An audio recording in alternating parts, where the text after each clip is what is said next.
Welcome back to All This Math. This is Professor Parker, and we are about to solve an equation. And this right here is actually a two-step equation. This is what a lot of textbooks would classify as a two-step equation because, it is what it sounds like. You got to do two steps to solve it. All right? Now let's first read the equation. The equation says 4x minus 6 equals 34. That's the equation. 4x minus 6 equals 34. So what we're trying to figure out is what number can be multiplied by 4, right, and give you a certain product, and then you subtract 6, and you'll have 34 as your result or your difference, right? It's a step-by-step process to do that. We got to isolate x by itself. So when I say isolate, I mean get it alone on the left side of the equation. Here's the left side of the equation. Here's the right side of the equation. So on the left side, you have an expression, 4x minus 6. On the right side, you have an expression, the number 34. We're trying to get x all alone. So that means there's two things we got to get rid of. That's why it's a two-step equation, because there's two things we got to get rid of. In one step, we get rid of one of them, and in the second step, we get rid of the other one. All right? Now, two things we got to get rid of are this 4 and this negative 6. So we know what we got to do. We got to get rid of them two numbers. Well, something we should be thinking about is, well, I'm not going to get rid of them at the same time, probably, right? Right, you're not. What do you get rid of first? Now, technically, it doesn't matter. If you want to get rid of the 4 first, you could get rid of the 4 first. If you want to get rid of the negative 6 first, you could get rid of the negative 6 first. But I'm going to tell you this. All my years of experience have told me that, well, I should say taught me, that usually if you get rid of this coefficient first, that's going to make the problem harder. That's going to make the math harder. You could do it if you want to. You can get rid of the 4 first, but it's going to make your math harder than what it needs to be. Now, what my years of experience have also told me is that the constant that's by itself, right? If you get rid of that first, that typically makes the math easier. So that's what I'm about to do, because I like to work smarter, not harder.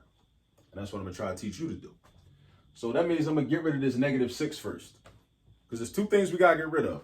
We got to get rid of the 4. We got to get rid of the negative 6. Why? Because that's how you solve. You solve by isolating the variable. Isolating the variable. Isolating the variable. This x has to be alone.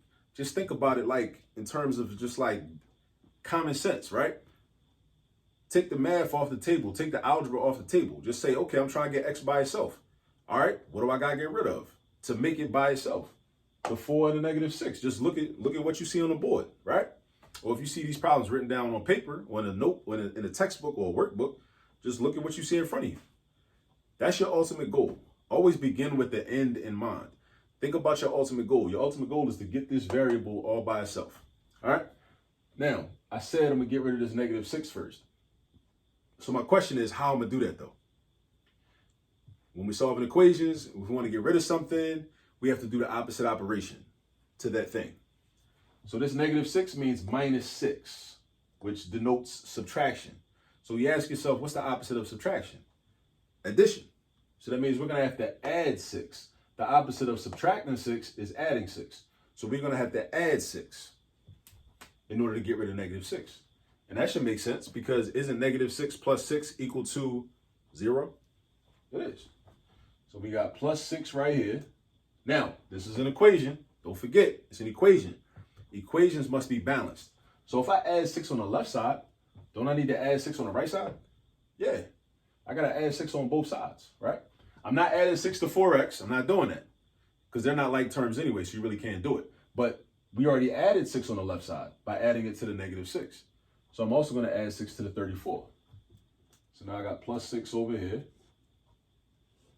Negative 6 plus 6 is going to be 0. Do I need to write the 0 under here? No, I don't. You don't need to write it. What I do is I bring down the 4x. This is 0, but I don't need to write plus 0. The equal sign comes down. And then what's 34 plus 6? 40. So we got 4x is equal to 40. 4x is equal to 40, right? So I just did my first step. Now I'm about to do my second step. And that's why these are called two-step equations, right?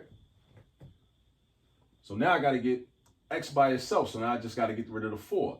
So now, in order to get rid of the 4, I need to do the opposite of multiplication, because 4x means 4 times x. 4x means 4 times x. And the opposite of multiplying is dividing. So you're going to do 4x divided by 4. And again, it's still an equation. So if I divide by 4 on the left-hand side, I got to also divide by 4 on the right-hand side. So I'm going to have 40 divided by 4 on the right-hand side. So then 4 divided by 4 is going to be 1. Those are both 1s, right? 1 divided by 1 is 1. So 1 times x is just x. 1 times x is just x. So we got x right here. You got the equal sign. And what's 40 divided by 4?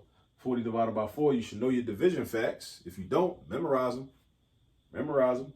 Just like you need to know your multiplication facts. They should be memorized also. If you know that 4 times 10 equals 40, right? Or 10 times 4 equals 40, then you should know that 40 divided by 4 equals 10. So x equals 10. So this is my answer. This is my solution. But you should get into the habit of always checking your work. How do you check your work? You go back to the original equation. The original equation that you started out with in the beginning, but you replace the variable with your answer and see if it gives you a true statement. See if doing the calculations will give you a true statement. Like, is 40 times 10 minus 6 equal to 34? That's the question. So this is what it's going to look like. You're going to have 4 times x, but you replace the x with a 10. So 4 times 10 minus 6 equals 34. We trying to say, is that true? Is that true? That's what we trying to find out. Is this true? Is this real? Are we keeping it real when we say this? Is 4 times 10 minus 6 equal to 34?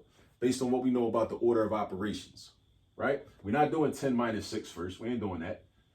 We're doing 4 times 10 because we follow the order of operations. 4 times 10 is going to be 40.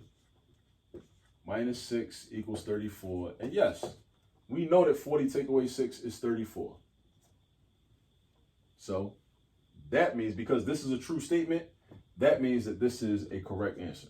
X does in fact equal 10. Because when we're solving equations, we're looking for the number that's going to yield us a true statement. And we see we got a true statement. So 10 is good. There's no other number in the universe that'll give us a true statement. We're looking for the truth. If you throw a 9 in there, that ain't going to give you the truth. It's not. Because 4 times 9 minus 6 don't equal 34. 4 times 9 minus 6 is actually 30. Because 4 times 9 is 36. And 36 take away 6 equals 30. That don't give you a true statement. You're looking for the truth, right? So with the math, you learn how to find the truth. You learn how to find the value that's going to lead you to the truth, lead you to a true statement. The left side got to equal the right side. Everything got to add up. All right. Now, so I just showed you how to do a 2-step equation. Now you got to go practice doing 2-step equations. And because that's how you really going to learn them and develop your mathematical muscle memory. All right. So go practice doing some 2-step equations, and I'll catch up to you in the next video. Peace.